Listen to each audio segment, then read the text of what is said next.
संसद में पास हुआ वित्त विधेयक। राज्यसभा ने वित्त विधेयक को 5 संशोधनों के साथ पारित किया था, जिसे लोकसभा ने चर्चा के बाद खारिज कर दिया। पहली बार 1 अप्रैल से लागू होगा नया बजट। योजनाओं को मिल सकेगा समय से पैसा। राष्ट्रपति प्रणब मुखर्जी आज नमामि ब्रह्मपुत्र महोत्सव का उद्घाटन करेंगे। ये उत्सव देश की सबसे बड़ी नदी और पूर्वोत्तर की जीवनदायिनी ब्रह्मपुत्र को नमन करने के लिए मनाया जाता है। 5 दिनों तक चलने वाले इस महोत्सव का आयोजन असम सरकार द्वारा किया जाता है। उत्तर प्रदेश के मुख्यमंत्री योगी आदित्यनाथ से मुलाकात के बाद मीट कारोबारियों ने हड़ताल खत्म की। मुख्यमंत्री ने कारोबारियों को आश्वस्त किया कि राज्य सरकार पूर्वाग्रह से ग्रस्त होकर कोई कार्य नहीं कर रही है। आज से कारोबार सामान्य होने के आसार। एंटी रोमियो स्क्वाड पर योगी सरकार के कदम को अदालत ने सही करार दिया। इलाहाबाद हाईकोर्ट की लखनऊ बेंच ने एंटी रोमियो स्क्वाड के खिलाफ जनहित याचिका खारिज करते हुए कहा कि पुलिस अपने अधिकारों का इस्तेमाल कर रही है।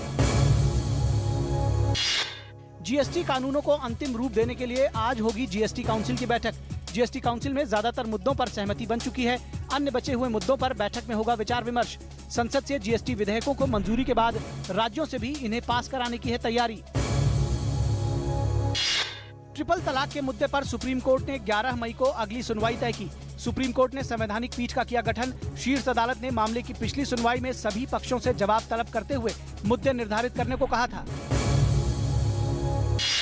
देश के कई राज्यों में मार्च में ही गर्मी ने तोड़े रिकॉर्ड। महाराष्ट्र में गर्मी से हुई 5 लोगों की मौत। मौसम विभाग ने महाराष्ट्र और गुजरात के कई हिस्सों में अगले 48 घंटे में भीषण लू चलने की चेतावनी जारी की। उत्तर प्रदेश, मध्य प्रदेश और राजस्थान में भी चढ़ा पारा।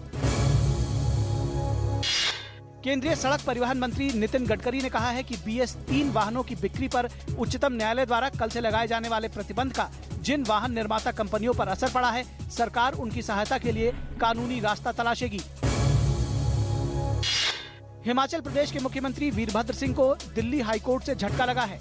अदालत ने आय से अधिक संपत्ति के मामले में CBI के FIR को चुनौती देने वाली उनकी याचिका को खारिज कर दिया है।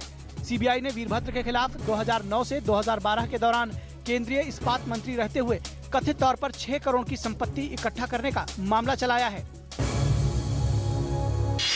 अमेरिका ने स्वीकार किया है कि अब सीरिया में उसकी प्राथमिकता बशर अल असद को सत्ता से बाहर करना नहीं है और वो सीरिया में गृहयुद्ध समाप्त करने की नई रणनीति पर काम कर रहा है।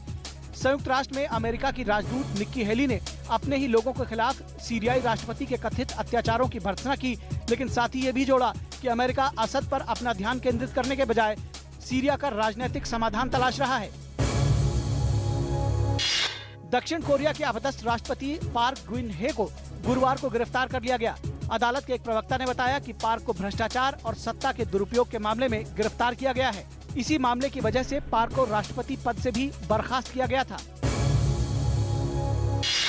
आम लोगों का हवाई यात्रा का सपना जल्द पूरा होगा। केंद्र सरकार की उड़ान योजना के लिए 5 एयरलाइन कंपनियों ने सफल बोली लगाई है। ये कंपनियां हवाई सेवा से वंचित 50 हवाई अड्डों समेत कुल 92 हवाई अड्डों पर अपनी सेवाएं देंगी। 1 घंटे की उड़ान वाले हवाई जहाज में 50% सीटों का किराया महज 2500 रुपए होगा। अब चुनाव के दौरान न तो किसी तरह के एग्जिट पोल जारी किए जा सकेंगे और न ही कोई भविष्यवाणी की जा सकेगी। चुनाव आयोग ने चुनाव के दरमियान नतीजों को लेकर ज्योतिषी, टैरो कार्ड रीडर्स या फिर राजनीतिक पंडित की ओर से भविष्यवाणी करने और अनुमान जताने पर पूर्ण प्रतिबंध लगा दिया है।